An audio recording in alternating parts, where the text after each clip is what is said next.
We got to call these guys out. The United Nations. It's been attacking Israel for years, but under this Secretary-General, it has never been this bad. I have to conclude that Antonio Guterres, former socialist Prime Minister of Portugal, is either a dangerous fool or an anti-Semite. I know that's harsh, but I wish there was another option, because the mask is now off. Guterres has exposed himself with a statement last week blaming Israel for the slaughter of its own Jews by the Hamas terrorist group on October 7.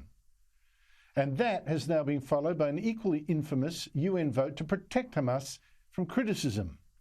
I'll show you, because I'm just so astonished that what I'm telling you actually happened. I'm shocked that we live in a time when it also needs saying that there is actually no excuse for deliberately slaughtering civilians, for torturing parents in front of their children, for raping women, for burning babies alive, for butchering a pregnant woman to get at her unborn child, and for kidnapping 230 people, many of them children. There is no excuse, and there is no history that can explain something as barbaric as that, that switches the responsibility from the perpetrator to the victim. Except there is, at the United Nations. There is, to its Secretary-General, a history that can help explain all that. Antonio Guterres. It is important to also recognize the attacks by Hamas did not happen in a vacuum. The Palestinian people have been subjected to 56 years of suffocating occupation. But the grievances of the Palestinian people cannot justify the appalling attacks by Hamas, and those appalling attacks cannot justify the collective punishment of the Palestinian people. You see his weaselly trick there. Nothing can justify the Hamas attacks, but on the other hand, they didn't happen in a vacuum. There is that Israeli occupation. So no, it's not justified, but also, yes, there's a context, a history, an explanation. Well, let's first get a falsehood out of the way. In fact, of course, Israel has not occupied Gaza for 18 years now. No occupation. But that history that Guterres cites to explain the Hamas slaughter of October 7, many people around the world would have suffered from what they see as an injustice, individually, collectively, whatever. How many then have decided that in the name of justice, they're now entitled to murder and rape and torture and burn children alive? And there is no history that can explain that away or minimise the guilt of the perpetrators and shift the blame to the victims. The terrorists doing that is a crime on two levels. Now, one, this tells Hamas it can do absolutely anything to Jews. It can literally tear them to pieces. It can kidnap their children. It has an excuse, you see, and a license. Even the UN Secretary-General will now say, well, this didn't happen in a vacuum. What about those Israelis? And by the way, Israel commits war crimes too, he says, as if Israeli soldiers do anything remotely as barbaric. Tried that Guterres excuse on other horrors. Well, Auschwitz didn't happen in a vacuum. Jews can also be bad. Now, this kind of excuse-making is what turns monsters into victims and puts Jews into even more lethal danger. But the other problem with Guterres' take on that October attack is that it pretends, well, it was just one more tit-for-tat battle in a timeline that stretches back to, well, pick a date, the last time Arab countries tried to destroy Israel? No, actually further back, to the UN partition. Yes, the UN actually sanctioned this, right? Now Guterres forgets. The UN partition of this land between an Israeli territory and a Palestinian one. But apparently that's also wrong. That's apparently the original sin, to actually give Israel anything. Because, you see, Hamas has had a choice. It's had a choice. For years, while it prepared this attack, while it got together those 10,000 missiles and trained its people in how to slaughter civilians and storm kibbutzes and all that, it actually pretended it was maybe interested in peace, maybe it was moderating. One of its spokesmen in Moscow was boasting about this. We pretended. In that time, in those years, it could have developed Gaza. It could have built better water supplies. It could have shown Israel and the world that it could be trusted. It was a peace partner. It could have shown there was no need now for fences and for checks on the Gaza civilians who were going into Israel each day for work. You don't hear that, do you? Israel was letting them in for work.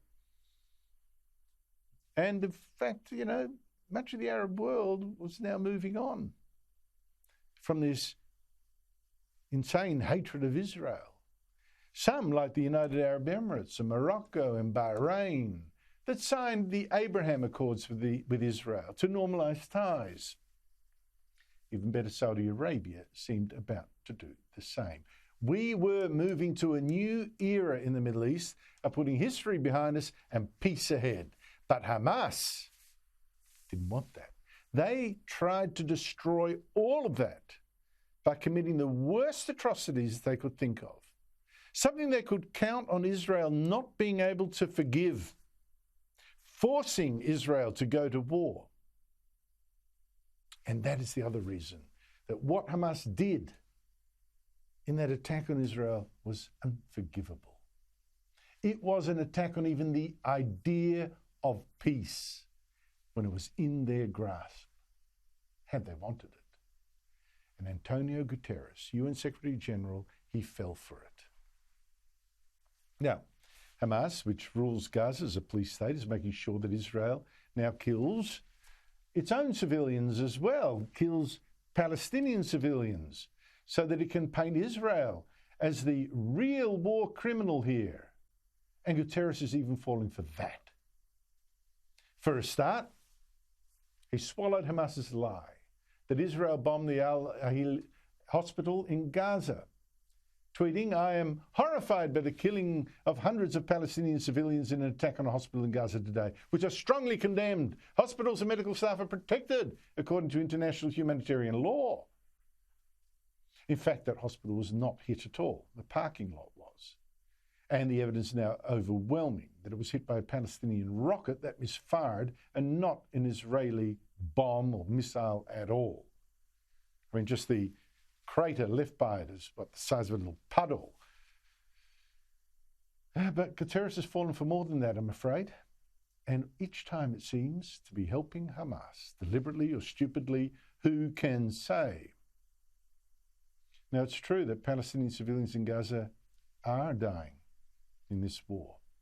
The Hamas, their rulers, the rulers of Gaza, deliberately started. Now, a key reason for that, for these deaths, is that Hamas has refused to build bomb shelters for its people, as Israel has done for its own. It has also refused to let civilians hide in the 500 kilometres of tunnels it says it's built under Gaza for its fighters and for its weaponry. It's in fact ordered civilians to ignore Israel's warnings to even move out of Gaza City, where Hamas has hidden military assets under hospitals and mosques, under Gaza's main hospital too, which explains the warning to evacuate from near there, from Israel.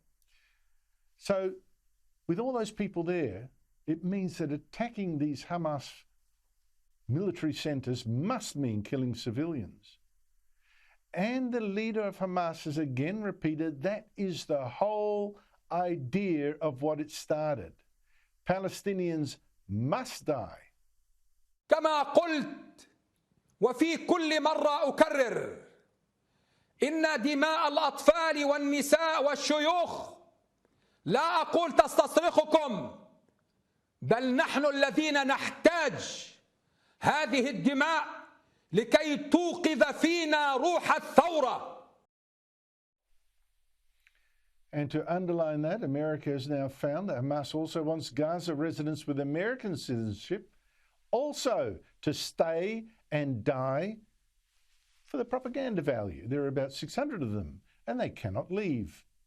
That the Egyptians are prepared to let Americans and other foreign nationals out of Gaza. The Israelis have no issue with that, but Hamas is preventing their departure and making a series of demands. It has to be underlined. Hamas really is a death cult. It's an Islamist death cult. If Jews die, Hamas wins. If Palestinians die, Hamas wins. And Guterres falls for that, falls for it all.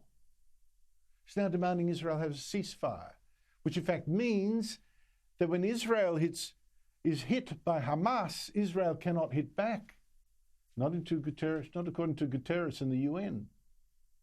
And when some UN members then demand that the United Nations at least denounce Hamas for this massacre that started this war, Guterres' United Nations even votes that down too, and to applause.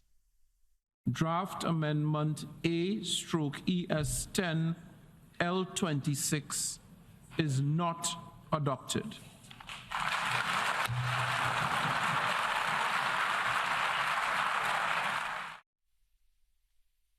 This is extraordinary. It's extraordinarily evil. You've actually got applause at the United Nations for stopping a motion to condemn the world's worst terrorist group for committing one of the world's worst war crimes and for starting this war. Antonio Guterres, what evil have you done? What evil do you excuse?